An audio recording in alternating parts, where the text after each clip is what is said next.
आज हम लोग बोट एंड स्ट्रीम चैप्टर से कुछ क्वेश्चंस को सॉल्व करने वाले हैं। आज हम लोग क्वेश्चन नंबर 5 से सॉल्व करेंगे और इससे पहले के क्वेश्चन का लिंक आपको डिस्क्रिप्शन में मिल जाएगा। तो चलिए देर ना करते हुए क्वेश्चंस को सॉल्व किया जाए और सारे क्वेश्चंस को हम लोग बहुत ही बेहतरीन तरीके से सॉल्व करेंगे। तो देखिए क्वेश्चन नंबर 5 में दिया गया है, एक नाव की धारा के साथ गति 15 किलोमीटर प्रति घंटा है। यदि धारा की गति 1.5 किलोमीटर प्रति घंटा हो तो नाव की धारा के विरुद्ध गति बताएं। क्लियर है, बहुत ही सिंपल सा क्वेश्चन पूछा गया है। तो सबसे पहले हम लोग लिख लेंगे डाउन स्ट्रीम, स्टिल वाटर और अप स्ट्रीम। क्लियर है, यही सब होता है। अब इसमें क्या करना है, तो जो दिया गया उसको लिखेंगे। तो नाव की धारा के साथ गति, तो धारा के साथ गति मतलब क्या, डाउन स्ट्रीम, और ये कितना है 15 किलोमीटर प्रति घंटा है। और ये वीडियो उसी को समझ में आएगा जो मेरा पहला पार्ट देखा होगा। तो इस वीडियो का पहले पहला पार्ट देखिए, उसके बाद इस पार्ट को देखिएगा तो बहुत ही अच्छे से आप लोगों को समझ में आएगा। तो देखिए ये दिया गया धारा के साथ गति 15 किलोमीटर प्रति घंटा, तो धारा के साथ गति हम लोग लिख दिए 15 किलोमीटर प्रति घंटा। यदि धारा की गति मतलब क्या, वेलोसिटी, ठीक है, v का दिया गया है और ये कितना है v 1.5 kilometre per hour. Clear है, धारा की गति मतलब धारा की चाल दे दिया गया है और वो हम लोग का दिया गया 1.5 किलोमीटर प्रति घंटा। तो नाव की धारा के विरुद्ध गति बताएं। तो धारा के विरुद्ध गति मतलब हम लोग को अप स्ट्रीम ये वाला पूछा गया है, ये वाला हम लोग को फाइंड करना है। बहुत ही सेकंड्स में हम लोग सॉल्व करेंगे ऐसे क्वेश्चंस को। तो देखिए हम लोग को एक चीज पता है कि ये जो वेलोसिटी है, इधर जाते हैं तो बढ़ते जाता है, इधर जाते हैं तो बढ़ते जाता है।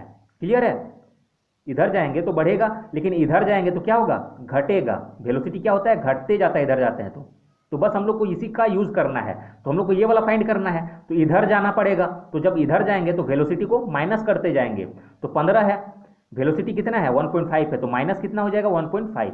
तो 15 से 1.5 को अगर घटाएंगे तो कितना हो जाएगा 13.5 हो जाएगा। फिर यहां से क्या करेंगे, फिर और एक बार 1.5 को घटा लेंगे 1.5 को। तो 13 से मतलब 13.5 से अगर 1.5 को घटाएंगे तो हम लोग क्या हो जाएगा 12 हो जाएगा। क्लियर है, और यही ना पूछा गया है कि धारा के विरुद्ध गति अप स्ट्रीम पूछा गया है, ये हम लोग का आ गया 12, तो 12 किलोमीटर प्रति घंटा, ये हम लोग का आंसर हो जाएगा। इस क्वेश्चन को हम लोग थोड़ा और बाउंस कर सकते हैं। देखिए कैसे, यहां से 1.5 घटा, फिर यहां से 1.5 घटा, तो ये वाला ना निकाल के हम लोग डायरेक्टली भी फाइंड कर सकते हैं। ये वाला हम लोग नहीं निकालते अगर, तो 15 है। क्लियर, इधर 1.5 और इधर 1.5, तो 1.5 और 1.5 कितना हो गया 3 हो गया। क्लियर, 1.5 और 1.5 कितना हो गया 3 हो गया। तो डायरेक्टली इसमें 3 माइनस कर दीजिए तो ये आ जाएगा। क्लियर, तो सेकंड्स में हम लोग का आंसर सॉल्व होगा। अब आगे क्वेश्चन सॉल्व करते हैं।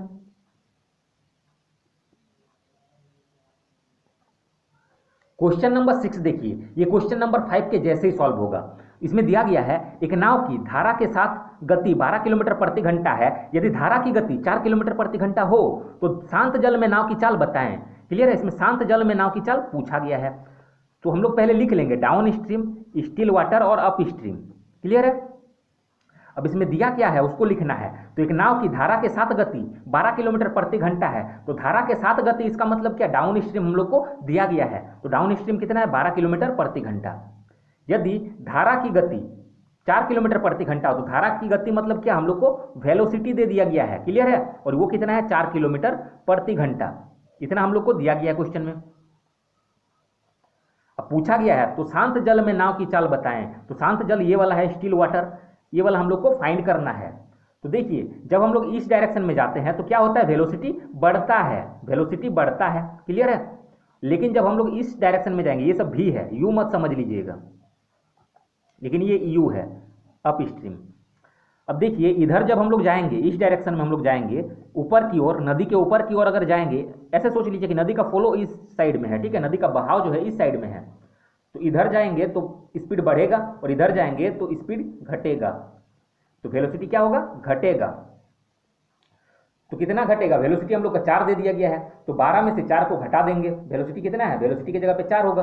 क्लियर है, तो 12 में से 4 अगर घटाएंगे तो कितना हो जाएगा 8 हो जाएगा। तो हम लोग को तो स्टिल वाटर ही पूछा गया, शांत जल में नाव की चाल, तो हम लोग का 8 किलोमीटर प्रति घंटा ये आंसर हो जाएगा। अगर अप स्ट्रीम में पूछता तो और 4 घटा देते यहां से, तो ये वाला आ जाता। क्लियर है, अब आगे क्वेश्चन सॉल्व करते हैं।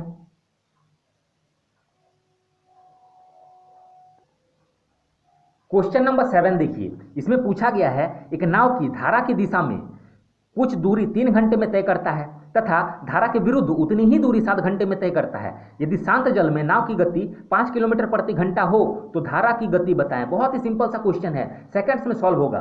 तो देखिए हम लोग को पहले लिख लेना है डाउन स्ट्रीम, स्टिल वाटर और अप स्ट्रीम, इतना लिखना ही है। जितना भी हम लोग क्वेश्चन सॉल्व करेंगे ये हम लोग को लिखना है। अब दिया गया है जो उसको देखेंगे, एक नाव की धारा की दिशा में कुछ दूरी 3 घंटे में तय करता है, तो धारा की दिशा ये है और इसमें कुछ दूरी जो है ये टाइम है 3 घंटे में तय करता है। क्लियर है? तो डाउन स्ट्रीम का जो है टाइम हम लोग को 3 घंटा दिया गया है, तो 3 इधर लिख के रख लेते हैं। इतना समझ में आया? तथा धारा के विरुद्ध उतनी ही दूरी 7 घंटे में तय करता है, तो इधर जितना दूरी तय कर रहा है इधर भी दूरी उतना ही तय कर रहा है, और कितना? 7 घंटे में तय कर रहा है। टाइम है ये सब, ठीक है, 7 घंटे में तय कर रहा है। यदि शांत जल में नाव की चाल 5 किलोमीटर प्रति घंटा हो, और शांत जल का स्पीड दे दिया गया कितना? 5 किलोमीटर प्रति घंटा, और ये सब टाइम दिया है, तो धारा की गति बताएं। तो धारा की गति क्या होता है? v, और ये हम लोग को पूछा गया है, तो ये v जो हम लोग फाइंड करते हैं इसका फॉर्मूला क्या होता है? तो v इज इक्वल टू हो जाता है down stream minus up stream by 2। इसका मतलब हम लोग को डाउन स्ट्रीम में स्पीड चाहिए और अप स्ट्रीम का स्पीड चाहिए, जो कि यहाँ पे नहीं है। क्लियर? तो पहले डाउन स्ट्रीम फाइंड कर लेंगे, फिर अप स्ट्रीम का स्पीड फाइंड कर लेंगे, दोनों का स्पीड फाइंड कर लेंगे, तो ये वाला इजीली कैलकुलेट कर सकते हैं। तो चलिए फाइंड करना भी बहुत आसान है। देखिए जब दोनों दूरी बराबर हो, यहाँ पे साफ साफ बोला गया है कि उतना ही दूरी, देखिए एक नाव की धारा की दिशा में कुछ दूरी 3 घंटे में तय करता है, तो दूरी कुछ है उसको तय कर रहा है 3 घंटा में, तथा धारा के विरुद्ध उतना ही दूरी 7 घंटे में तय करता है। मतलब धारा की दिशा में जितना दूरी तय किया, धारा के विरुद्ध मतलब अप स्ट्रीम में भी उतना ही दूरी तय कर रहा है। डाउन स्ट्रीम में जितना दूरी तय किया, अप स्ट्रीम में भी उतना ही दूरी तय कर रहा है। तो दोनों दूरी क्या है? बराबर है। तो जब दोनों दूरी बराबर हो, क्लियर है, तो माइंड में रखिएगा जब दोनों दूरी बराबर हो तो टाइम रहेगा, टाइम को पलट देंगे तो बन जाएगा हम लोग का स्पीड। क्लियर है? थोड़ा सा समझिए, साइड में लिख के हम समझा देते हैं। जैसे डाउन स्ट्रीम है और अप स्ट्रीम है, इसका टाइम दे दिया गया 3 और इसका टाइम दे दिया गया है 7। यही है, जब भी दूरी बराबर हो तो टाइम जब दिया जाएगा इसको पलटने से ही हम लोग का स्पीड मिल जाएगा। इसको इधर कर दीजिए और इसको इधर कर दीजिए। क्लियर? तो ये हम लोग का स्पीड मिल गया। तो स्पीड कितना हो गया? डाउन स्ट्रीम में 7 हो गया। ये हम डायरेक्टली भी लिख सकते थे, ये समझाने के लिए साइड में लिखना पड़ा। देखिए डायरेक्टली तो यहाँ से भी कर सकते थे, इधर वाला यहाँ चल जाएगा, ये टाइम है, तो टाइम को जैसे ही पलटेंगे हम लोग का स्पीड निकल के आ जाएगा। तो 7 इधर चल जाएगा और 3 इधर चल जाएगा। यहाँ पे हम लोग वही करके समझाएं। क्लियर है? तो दोनों का जब स्पीड पता चल गया, ये कितना 7 किलोमीटर प्रति घंटा और ये 3 किलोमीटर प्रति घंटा। क्लियर? तो फॉर्मूला पे लगा दीजिए या थोड़ा सा माइंड लगाइए। देखिए 3 है और 5 हुआ, फिर 7 हुआ, कितना बढ़ा? तो 3 से 5 होने में कितना बढ़ा? तो 2 बढ़ा। क्लियर है? तो 2 हम लोग का क्या हो जाएगा? वेलोसिटी हो जाएगा। बिना फॉर्मूला के भी बना सकते थे, अगर किसी का माइंड नहीं चलेगा तो इसको यूज करेगा। अब बोलिए कि यहाँ पे ही क्यों बढ़ा रहे हैं? तो हर जगह उतना ही बढ़ेगा। देखिए यहाँ से भी बढ़ाएंगे तो 2 बढ़ रहा है। क्लियर है? और इधर से घटाएंगे तो 2 घटा, फिर 2 घटा, इक्वली बढ़ेगा और इक्वली घटेगा। तो देखिए इस फॉर्मूला पे भी हम लोग पुट करके कर सकते थे। तो डाउन स्ट्रीम कितना है? 7 है, माइनस है तो माइनस, अप स्ट्रीम कितना है? 3 है, डिवाइड में 2, तो 7 से 3 जाएगा, कितना हो जाएगा? 4 बटे में 2, तो 4 से 2 कट जाएगा 2 बार में, तो 2 किलोमीटर प्रति घंटा। यही ना आंसर आया। क्लियर? तो इसको हम लोग ऐसे क्वेश्चन को सॉल्व कर सकते हैं। अब इसी क्वेश्चन को थोड़ा सा बेसिक तरीका भी हम लोग सीख लेंगे। तो देखिए इसका बेसिक तरीका भी हम लोग थोड़ा सा सॉल्व कर लेते हैं। एक नाव की धारा की दिशा में कुछ दूरी 3 घंटे में तय करता है, तो पहले लिख लेना डाउन स्ट्रीम, स्टिल वाटर और अप स्ट्रीम। तो धारा की दिशा मतलब इधर, धारा की दिशा में कुछ दूरी 3 घंटे में तय करता है। तो दूरी को हम लोग मान लेते हैं कि x किलोमीटर था। दूरी कितना था? x किलोमीटर था। क्लियर है? और इसको तय करने में 3 घंटा लग रहा है, दिया गया क्वेश्चन में। तथा धारा के विरुद्ध उतनी ही दूरी, धारा के विरुद्ध मतलब अप स्ट्रीम में उतना ही दूरी, मतलब इधर दूरी x है तो इधर भी हम लोग उतना ही दूरी मानेंगे, मतलब कि x किलोमीटर। इधर अगर y किलोमीटर मानते तो इधर भी y किलोमीटर। क्लियर है? इधर कोई वैल्यू हम लोग नहीं लेके कर सकते हैं, 100 मत मान लीजिएगा, उसमें आप लोगों का गलत आ जाएगा। 100 हम लोग मान इसलिए नहीं सकते हैं क्योंकि डायरेक्टली हम लोग वैल्यू नहीं ना बता सकते हैं कि कितना है। क्लियर? यदि शांत जल में नाव की गति 5 किलोमीटर प्रति घंटा है, तो शांत जल ये है और इसका स्पीड हम लोग को दे दिया गया, कितना दिया गया? 5 किलोमीटर प्रति घंटा। तो धारा की गति बताइए, हम लोग क्या फाइंड करना है? वेलोसिटी, ये हम लोग को फाइंड करना है। v is equal to what, ये हम लोग को निकालना है। तो बहुत ही सिंपल सा क्वेश्चन है, सेकंड्स में सॉल्व होगा। तो देखिए इसको बेसिक तरीका भी बहुत ही आसान है। तो हम लोग को निकालना है स्टिल वाटर। तो पहले डाउन स्ट्रीम का स्पीड फाइंड कर लेते हैं और अप स्ट्रीम का स्पीड फाइंड कर लेते हैं। तो देखिए इसका भी टाइम दिया गया था जो कि हम लिखे नहीं है। इसका कितना? धारा के विरुद्ध उतनी ही दूरी 7 घंटे में, तो दूरी x किलोमीटर और टाइम लग रहा है 7 घंटा। तो देखिए दोनों का स्पीड हो जाएगा, इसका स्पीड कितना होगा? तो speed is equal to distance by time. तो डिस्टेंस कितना है हम लोग का? x और टाइम है हम लोग का 3, तो इतना किलोमीटर प्रति घंटा हो गया स्पीड। और इसके लिए स्पीड कितना हो जाएगा? Distance by time. तो डिस्टेंस हम लोग का x है और टाइम है हम लोग का 7, तो कितना हो जाएगा x/7 किलोमीटर पर आवर, इतना हो गया। और हम लोग को दिया गया है 5 किलोमीटर प्रति घंटा, तो जो वैल्यू हम लोग को दिया रहता है उसी का फॉर्मूला हम लोग लगाएंगे, तभी इक्वेशन सॉल्व होगा। तो स्टिल वाटर हम लोग को दिया गया है और स्टिल वाटर का फॉर्मूला भी हम लोग को पता है, क्या होता है, down stream plus up stream by 2। Clear है। तो देखिए स्टिल वाटर हम लोग को 5 दिया गया है, क्वेश्चन में दिया गया था, तो लिख लिए is equal to down stream. तो डाउन स्ट्रीम में स्पीड कितना है, तो x/3 है, प्लस अप स्ट्रीम में स्पीड कितना है, तो x/7 है, बाई 2। अब इसको सॉल्व करिए तो इधर ये चल जाएगा तो मल्टीप्लाई हो जाएगा, 5 × 2 हो जाएगा, और इधर कितना बचा, x/3 प्लस x/7, तो 5 × 2 10 हो जाएगा।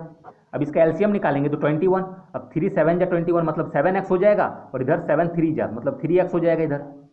अब ये इधर जाएगा तो मल्टीप्लाई हो जाएगा, तो 10 × 21 कितना हो जाएगा, 210, और 7 और 3 10x हो जाएगा, 0 से 0 कैंसिल हो जाएगा, तो कितना आया 21 बराबर x। तो x का वैल्यू हम लोग को अभी निकला है, आंसर अभी नहीं निकला है, x का वैल्यू निकला है, लेकिन हम लोग को पूछा क्या गया है, तो हम लोग को फाइंड करना है v।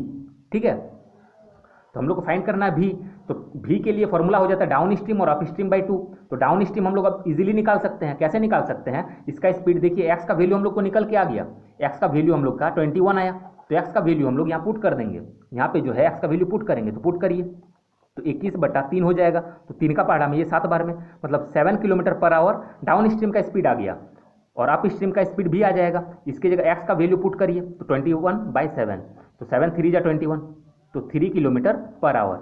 अप स्ट्रीम का स्पीड इतना आ गया, तो देखिए यहाँ पे लिख सकते हैं 7 और यहाँ पे 3, 7 आया और इधर 3 आया। क्लियर है, तो 7 क्या किलोमीटर पर आवर में है, और ये भी किलोमीटर पर आवर में है, कोई दिक्कत वाला बात नहीं है। अब देखिए हम लोग को भी पूछा गया है, तो या तो फॉर्मूला लगा लीजिए, 7 और 3 10/2 हो जाएगा। क्लियर है, तो 5 हो जाएगा, सॉरी 7 तो वो तो स्टिल वाटर का हो जाता है ना। आपको वेलोसिटी निकालना है, तो वेलोसिटी के लिए क्या करेंगे, दोनों को माइनस करेंगे, बटा में 2 करेंगे, वो फार्मूला होता है। या फिर यहाँ पे थोड़ा सा ध्यान दीजिए, यहाँ पे 3 है, कितना बढ़ा, 2 बढ़ रहा है, फिर यहाँ पे 2 बढ़ रहा है, इसका मतलब वेलोसिटी कितना, 2 किलोमीटर प्रति घंटा, एक ये हो जाएगा। या फिर आप लोग फॉर्मूला लगा लीजिए, v = ds - us/2। तो ds हम लोग का 7 है और us हम लोग का 3 है, बटा 2, तो 7 से 3 जाएगा 4/2, तो इसको काटेंगे तो 2 ही आना आएगा, 2 किलोमीटर प्रति घंटा।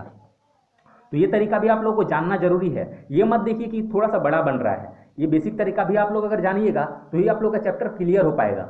एग्जाम में आप लोग को शॉर्ट से शॉर्ट बनाना है, जो ट्रिक बताए उसी से बनाना है, लेकिन ये तरीका भी थोड़ा सा माइंड में रखिएगा। अब आगे क्वेश्चन सॉल्व करते हैं। क्वेश्चन नंबर 8 देखिए, ये भी क्वेश्चन नंबर 7 के जैसे ही है। इसमें दिया गया है एक नाव, पहले तो लिख लीजिए ये वाला डाउन स्ट्रीम, स्टिल वाटर और अप स्ट्रीम। अब क्वेश्चन पढ़िएगा, एक नाव की धारा की दिशा में एक निश्चित दूरी तय करने में 4 घंटे का समय लेता है।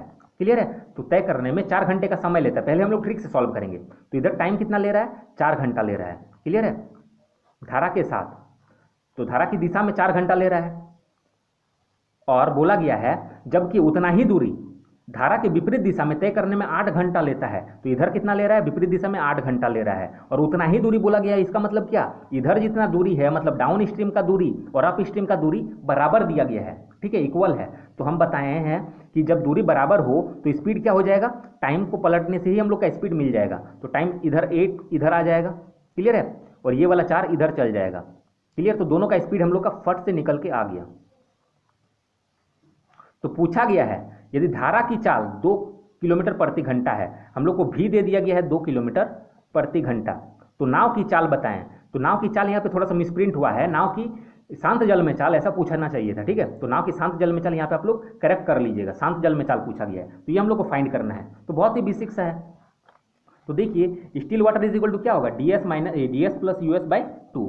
तो ds हम लोग का कितना है, 8 है, us 4 है, डिवाइड में 2, तो 8 और 4 12, डिवाइड कर देंगे 2 से, तो 2 6 जा 12, तो 6 किलोमीटर पर आवर यहाँ कितना आ गया, 6 किलोमीटर पर आवर। ये हम लोग का आंसर हो जाएगा। क्लियर है, बहुत ही बेसिक सा क्वेश्चन था। अब आगे क्वेश्चन, मतलब इसी क्वेश्चन को अब लॉन्ग प्रोसेस से भी हम लोग सॉल्व कर लेंगे। तो देखिए इसका लॉन्ग प्रोसेस, सबसे पहले आप लोग को ये वाला लिख लेना है, डाउन स्ट्रीम, स्टिल वाटर और अप स्ट्रीम, ये तीनों तो लिखना ही है। अब जो दिया गया उसको लिखिए, एक नाविक जो है धारा की दिशा में एक निश्चित दूरी तय करने में 4 घंटा लेता है। तो निश्चित दूरी हम लोग दूरी को कुछ मान लेंगे, x मान लेते हैं, ठीक है, दूरी जो है x किलोमीटर माने, और इसको तय करने में वो टाइम ले रहा है, कितना टाइम ले रहा है, तो 4 घंटा। तो स्पीड कितना हो जाएगा, तो speed is equal to distance by time, तो डिस्टेंस x और टाइम 4, तो x बाय 4 किलोमीटर प्रति घंटा इधर का स्पीड हो गया। अब उतना ही दूरी धारा की विपरीत दिशा में, तो धारा के विपरीत दिशा में भी दूरी कितना हो जाएगा, x किलोमीटर, ठीक है, उतना ही दूरी, मतलब दूरी एक ही रखेंगे, इक्वल। तय करने में 8 घंटे का समय लेता है, तो टाइम कितना ले रहा है, 8 घंटा ले रहा है। तो स्पीड कितना हो जाएगा, speed is equal to distance by time, तो डिस्टेंस x है और टाइम कितना है, 8 है, तो इतना किलोमीटर प्रति घंटा, ये हो गया। अब दिया गया है यदि धारा की चाल 2 किलोमीटर प्रति घंटा है, तो धारा की चाल मतलब भी दिया गया हम लोग को 2 किलोमीटर प्रति घंटा है। तो नाविक की चाल बताएं, चाल मतलब क्या, शांत जल में चाल यहाँ पूछा गया है, हम स्प्रिंट हुआ है। तो देखिए शांत जल में चाल हम लोग को फाइंड करना है ये वाला। तो हम अभी जस्ट बताएं क्वेश्चन नंबर 7 में जो वैल्यू दिया रहेगा उसी का फॉर्मूला हम लोग लगाएंगे, तभी इक्वेशन बनेगा। तो भी हम लोग को दिया गया है, तो भी का फॉर्मूला लगाएंगे, तो भी इज इक्वल टू क्या होगा, ds माइनस यूएस बाई 2। तो भी हम लोग का कितना दिया गया है, तो भी हम लोग का दिया गया है 2, ठीक है। अब ds हम लोग का दिया गया है, दिया नहीं गया है, ds का स्पीड कितना है, x बाई 4 है, तो x बाई 4 हो जाएगा, माइनस यूएस का कितना हो जाएगा, तो x बाई 8 हो जाएगा, डिवाइड में 2। अब ये 2 अगर इधर जाएगा इक्वल टू के, तो मल्टीप्लाई हो जाएगा, तो 2 2 जब 4 हो जाएगा, is equal to x by 4 minus x by 8। अब सिंपल सा कैलकुलेशन रह गया बस। अब इसको कैलकुलेट अगर करेंगे, एलसीएम निकालेंगे, तो 8 आएगा, तो 4 का पहाड़ा में 2 बार में, तो 2x हो जाएगा इधर और इधर x हो जाएगा। अब 8 जो है इधर जाएगा तो मल्टीप्लाई, तो 8 4 जा 32 इज इक्वल टू 2x से x जाएगा तो x हो जाएगा। तो x का वैल्यू अभी निकला हम लोग का 32, क्लियर। तो अब x का वैल्यू हम यहाँ पे पुट कर सकते हैं, तो x का वैल्यू जो 32 आया डिवाइड 4 कर देंगे, तो यहाँ का स्पीड निकल के आ जाएगा, तो 4 8 32, तो 8 किलोमीटर प्रति घंटा यहाँ का स्पीड निकल के आ गया। उसी तरीके से इस साइड का भी हम लोग स्पीड निकाल लेंगे, x का वैल्यू जो आया 32 और 8 से डिवाइड करिए, तो 8 चौके 32, तो 4 किलोमीटर प्रति घंटा, तो यहाँ का स्पीड आ गया। अब डाउन स्ट्रीम और अप स्ट्रीम का स्पीड पता चल गया, तो स्टिल वाटर हम लोग आसान से निकाल सकते हैं ना। Still water is equal to क्या होता है, down stream plus up stream by 2। बहुत ही ईजी तरीके से सॉल्व करेंगे अब। तो डाउन स्ट्रीम 8 है, अप स्ट्रीम कितना आया, तो अप स्ट्रीम देख लेते हैं 4 आया है ना, बाई 2, कितना 8 और 4 12 हो जाएगा, डिवाइड में 2, तो 2 का पहाड़ा में कितना बार में, 6 बार में, तो 6 हम लोग का आंसर हो जाएगा, क्लियर। अब आगे क्वेश्चन सॉल्व करते हैं। देखिए क्वेश्चन नंबर 10 आप लोग खुद ट्राई करिएगा, बहुत ही सिंपल सा है, ठीक है। अगर सॉल्व नहीं होता है तो हम नेक्स्ट वीडियो जो बनाएंगे उसमें ये क्वेश्चन सॉल्व करा देंगे। तो जिसको भी ये वीडियो अच्छा लगा वीडियो को लाइक करें, शेयर करें और चैनल को सब्सक्राइब करके जरूर रखें, ताकि हम जब भी वीडियो अपलोड करें आप लोगों तक सीधा नोटिफिकेशन पहुंच सके। Thanks for watching.